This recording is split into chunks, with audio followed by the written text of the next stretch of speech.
Clutch that favorite talisman because the eclipses are here.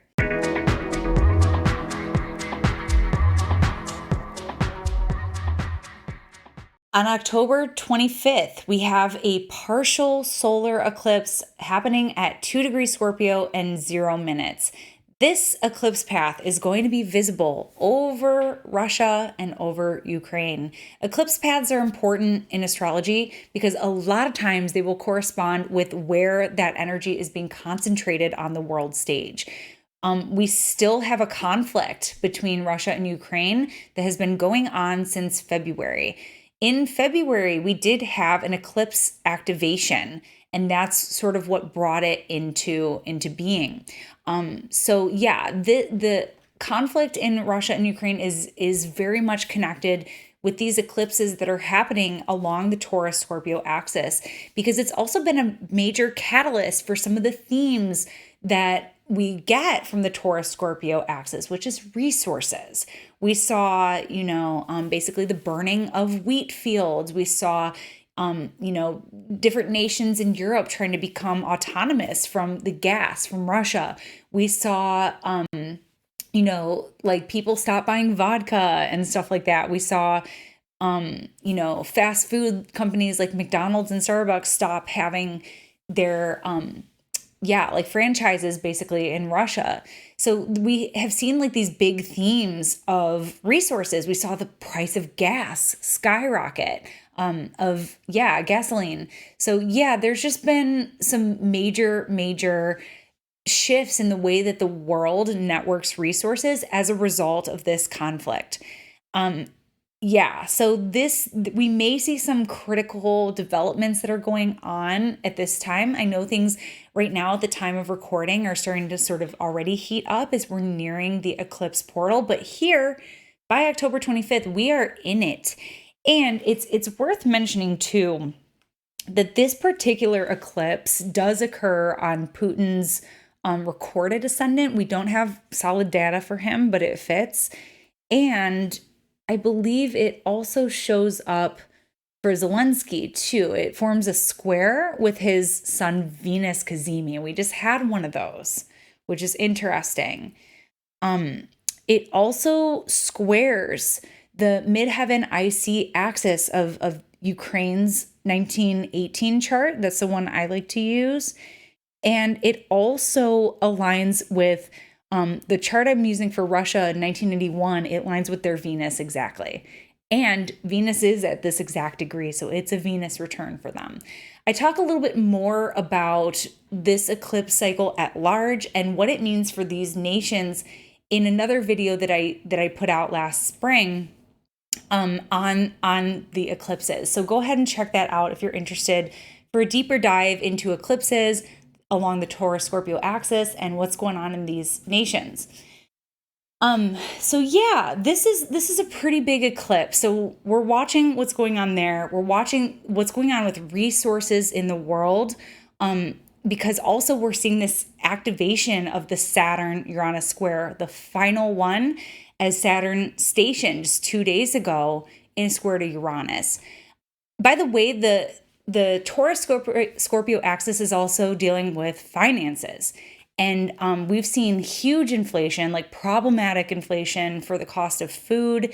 We're looking at Uranus and Taurus for that, North Node in Taurus, just driving up the cost of food. And sometimes you go to the supermarket and the shelves are bare. So that's like the South Node in Scorpio too. We're just seeing like major fluctuations financially. We saw Bitcoin skyrocket and crash. We saw the non-fungible tokens. What was it? I'm even drawing a blank right now on what it was, but like the artwork. I'm going to kick myself for this, but the artwork, the digital artwork, and that just like plummeted as well.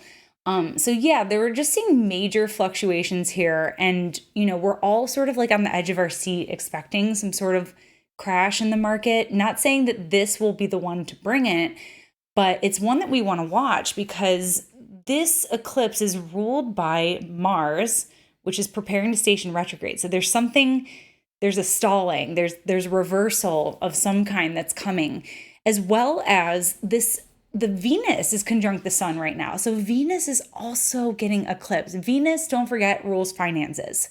So there's something here with resources, striking, the war, something really major going on with women's rights. I talked about that a lot in the Venus Cazimi video. I'm watching countries like the United States and Iran who are like, women are dying because of these like extremist policies, because we don't have access to healthcare, or we can't wear our hair the way that we want to. And this is a huge problem. And, here in the States, there's going to be an election that is going to, that's on the next eclipse, by the way, that's going to decide a lot of the future of what that looks like for us. Whereas in Iran, as I'm recording this, these protests haven't ceased, and it's only heating up and getting more like horrifying, basically.